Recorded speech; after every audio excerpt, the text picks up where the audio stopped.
16 जनवरी को दुनिया का सबसे बड़ा टीकाकरण का अभियान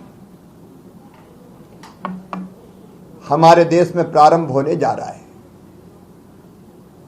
मैं प्रधानमंत्री श्रीमान नरेंद्र मोदी जी का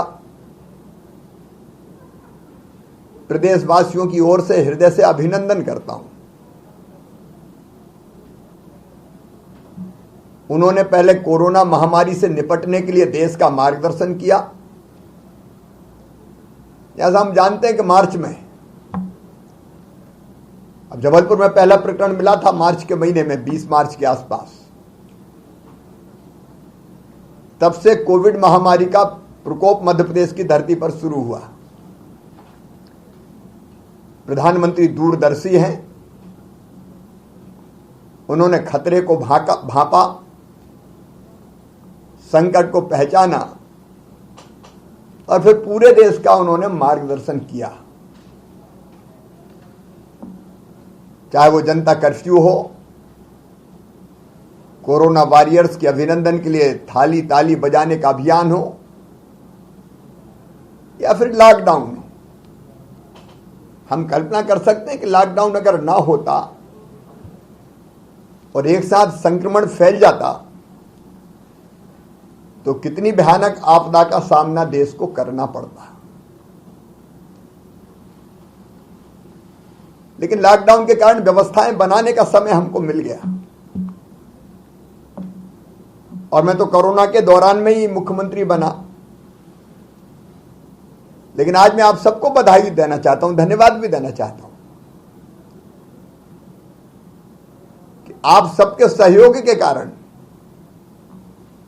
जिसमें सभी धर्मों के धर्मगुरु शामिल है, मेरे जनप्रतिनिधि शामिल है, प्रशासन के साथी शामिल है, एकजुट होकर हमने कोरोना की लड़ाई लड़ी। कठिनाई थी लेकिन व्यवस्थाएं बना ली गई और मध्य प्रदेश में कोरोना कभी भी आउट ऑफ कंट्रोल नहीं हुआ। हमने कई जगह प्राइवेट अस्पताल भी ले लिए और यथासंभव ये व्यवस्था की कि जनता को कोरोना से फ्री में इलाज मिल जाए। और आज मुझे बताते हुए खुशी है कि मध्य प्रदेश में कोरोना के पॉजिटिव जो केसेस हैं वो लगातार अब कम हो रहे हैं। ओवरऑल 7,200 के आसपास ये पॉजिटिव प्रकरण बचे हैं। और इसके लिए भी मैं आप सबको धन्यवाद देता हूं। आपके कारण ऐसा हुआ, सबके सहयोग के कारण हुआ। मास्क, 2 गज की दूरी, बार बार हाथ धोना, ये सब चीजें हमने करवाई। लेकिन संकट टला नहीं है। इसको अंतिम रूप से समाप्त करना है तो वैक्सीन ही हमारे पास इलाज है। अब वैक्सीन तो अब संजीवन बूटी है। ये जैसे लक्ष्मण जी को बचाने के लिए हनुमान जी को भेजा था कि ले आओ ये बूटी, इसके अलावा कोई इलाज नहीं है। तो वैक्सीन भी वो बूटी है। वैक्सीनेशन से ही हम कोरोना को पूरी तरह से समाप्त कर पाएंगे। और मुझे ये बताते हुए प्रसन्नता है, प्रधानमंत्री जी ने बीमारी आते ही टास्क फोर्स बना दी थी और भारत ने तब से लगातार, भारत के वैज्ञानिकों ने, विशेषज्ञों ने लगातार ये प्रयास प्रारंभ किए कि हम वैक्सीन बना लें। और आज खुशी की बात है, सचमुच में ये मकर संक्रांति ये खुशी का संदेश लेके आई है। नहीं तो कोरोना ने अर्थव्यवस्था पूरी तरह से चौपट कर दी। सामाजिक रीति रिवाज, परंपराएं, शादी विवाह, वो तो अपनी तरफ है, लेकिन कितने लोगों की जानें भी गई। मैं आज उन कोरोना वॉरियर्स को प्रणाम करता हूं जिन्होंने दूसरों की जान बचाने के लिए अपनी जान दे दी। कितने भयानक संकट से हम गुजरे हैं। लेकिन अब ये वैक्सीनेशन, ये टीकाकरण इस संकट का समापन कर देगा। प्रधानमंत्री जी की दूरदर्शिता को, उनकी प्रतिबद्धता को, उनके समर्पण को, दिनों रात वो काम में लगे रहे।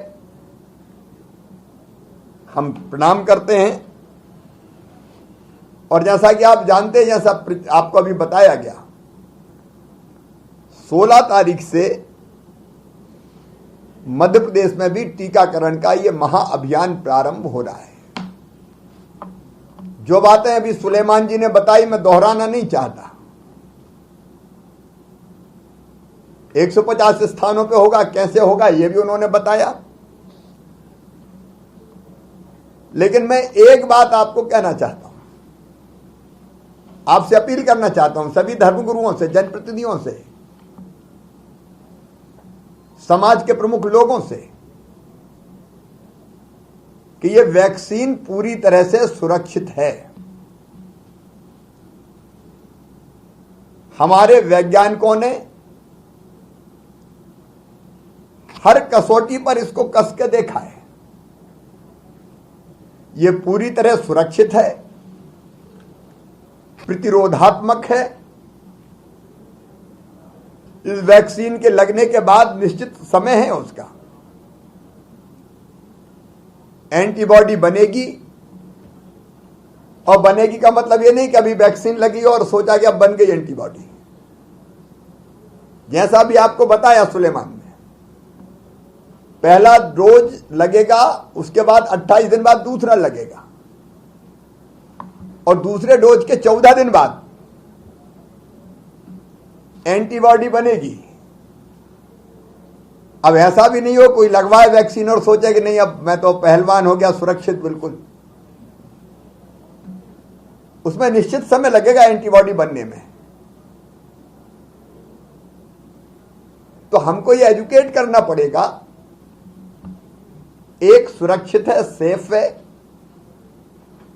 हर कसौटी पर कसा गया है, और फिर देश ने इसको लगाने की अनुमति दी है वैज्ञानिकों ने। इसलिए कोई भ्रम, कोई अफवाह उड़ाने की कोशिश हो सकती है। जो ऐसा करेगा वो समाज का बड़ा नुकसान करेगा। कि कोई भी ये नहीं सोच सकता कि कोई पूरी तरह से सुरक्षित ना हो और कोई वैक्सीन लगा दी जाए। बहुत सोच समझ के, जांच के, परख के फिर यह फैसला हुआ कि ये दोनों वैक्सीन, कोविशील्ड और कोवैक्सीन, इन दोनों का चयन किया गया। इनकी विशेषता भी सुलेमान जी ने आपको बताई है। और अब इसको लगाने का अभियान प्रारंभ होगा। अब सवाल मन में उठ सकता है, मैंने एक दिन कहा था कि मैं बाद में लगवाऊंगा। इसका मतलब ये नहीं था कि मैं डर रहा था। मन में यह भाव था कि ऐसा ना हो कि सब नेता पहले लगवा के खुद को सुरक्षित कर लें और बाकी पीछे रह जाए। एक प्रोटोकॉल बना हुआ है, प्राथमिकताएं तय की गई, और वो प्राथमिकता पहले वो जो दूसरों की जान बचाने के काम में लगे हैं। हमारे अस्पताल में सफाई कर्मी है, हमारा नर्सिंग स्टाफ है, हमारे डॉक्टर्स हैं, जैसे पेशेंट्स की सेवा में लगे हैं। सबसे पहले उनका सुरक्षित रहना जरूरी है। इसलिए वैक्सीन पहले उनको लगे, ये तय हुआ, प्राथमिकता तय हुई। नंबर 1, हमारे हेल्थ केयर वर्कर्स, मतलब डॉक्टर्स, नर्सेस, वार्ड बॉय वगैरह वगैरह, जितना अस्पताल का स्टाफ है, क्योंकि उनको पहले उनके एंटीबॉडी बनना जरूरी है ताकि वो बाकी की सेवा कर सके। फिर दूसरा तय हुआ हमारे फ्रंट लाइन वर्कर्स का, मतलब है पुलिस के साथी। आप जानते हैं कि हमारे पुलिस के मित्र शहीद हो गए, डॉक्टर शहीद हुए कोविड का इलाज करते करते। फिर हमारे नगर निगम, नगर पालिका, नगर पंचायत के कर्मचारी, राजस्व का अमला, जो इस पहली लाइन में रह के हमारी सेवा में लगे रहते हैं। दूसरा प्राथमिकता देश ने की कि उनको लगेगा। इन दोनों को लगने के बाद जो सेवा करने वाले लोग हैं वो सुरक्षित हो जाएं। फिर तीसरा वर्ग तय हुआ है 50 साल से ज्यादा जिनकी उम्र है उनको, प्लस जिनको एक से ज्यादा कई बीमारियां हैं उनको, क्योंकि इनको खतरा ज्यादा है। स्वस्थ जवान आदमी अगर है तो उतना खतरा नहीं है, सावधान सबको रहना है।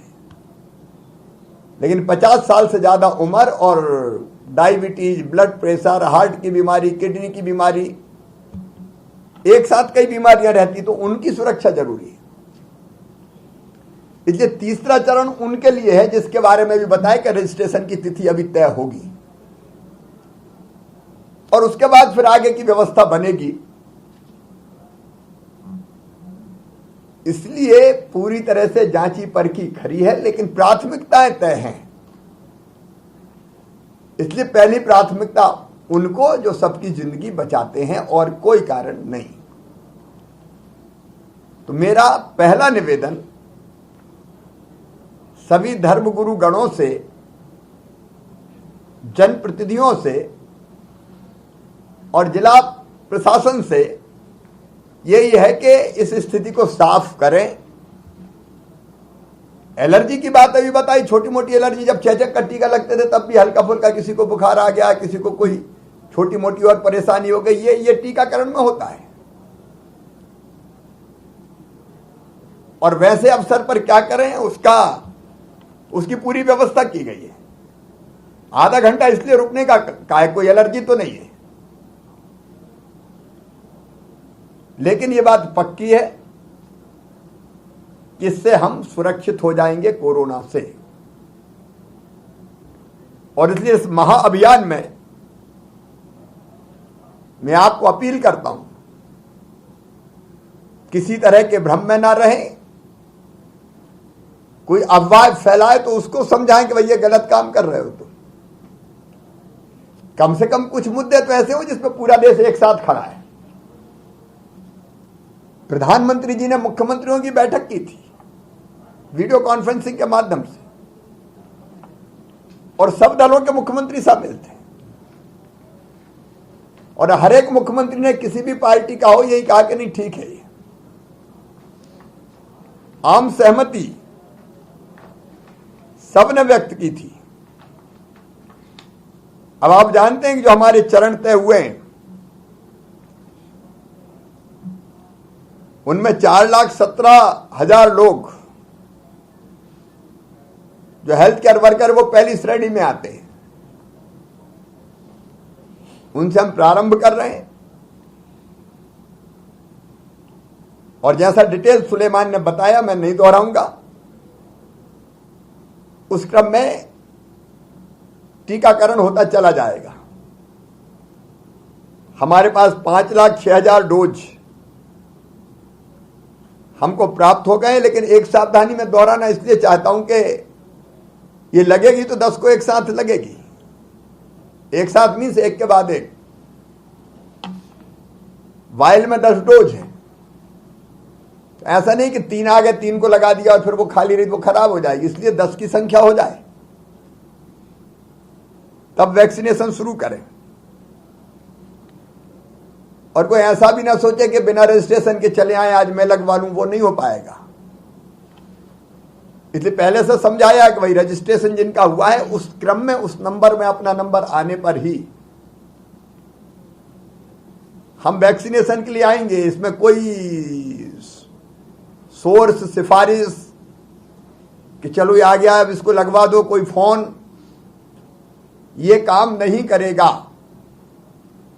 जिसका रजिस्ट्रेशन है उसी क्रम में नंबर आते चले जाएंगे और वैक्सीनेशन होता चला जाएगा। तो ये ना सोचे कोई कि चलो आज मुख्यमंत्री से फोन करवा लेते हैं, पहले लगवा लेते हैं। रजिस्ट्रेशन जरूरी है। और पहले जो 2 प्राथमिकता समूह उनका रजिस्ट्रेशन हो गया पूरा, उसी क्रम में उनको लगेंगे। और तीसरा जो 50 साल से ऊपर और विभिन्न बीमारियों वाला, उसका रजिस्ट्रेशन शुरू होगा, उसकी जानकारी आपको दी जाएगी।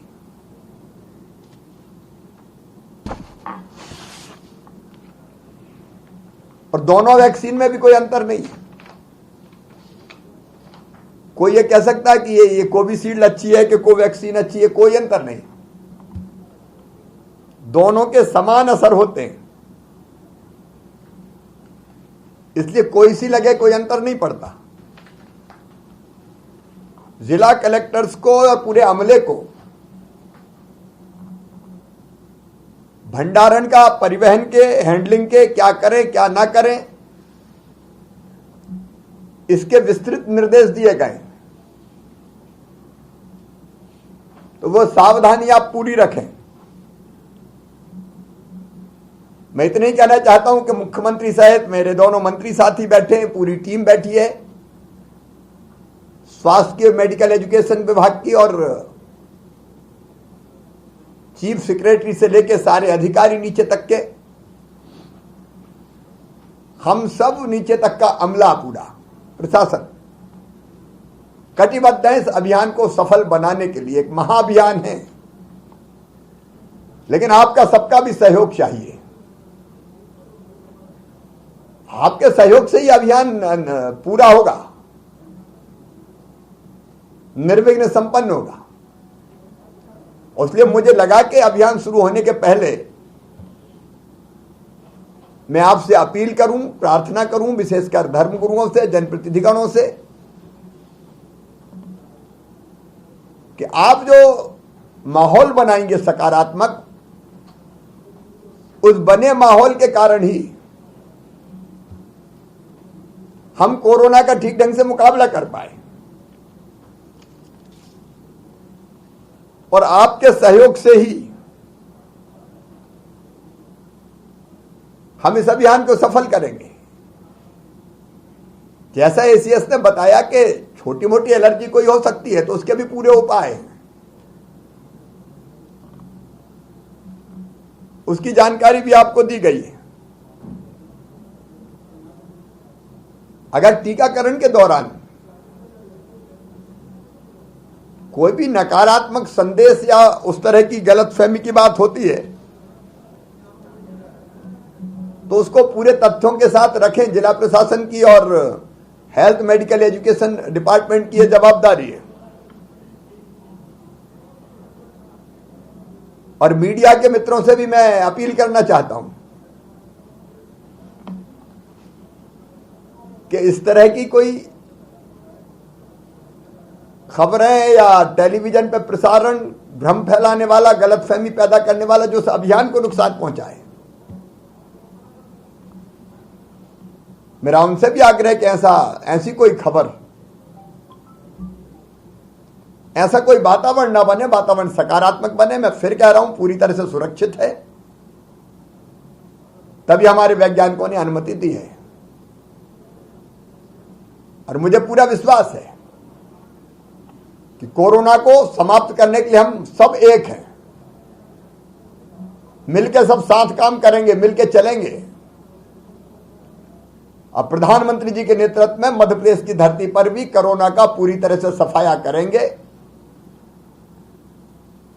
ताकि जनता सुरक्षित हो सके और हम आम जीवन जी सकें।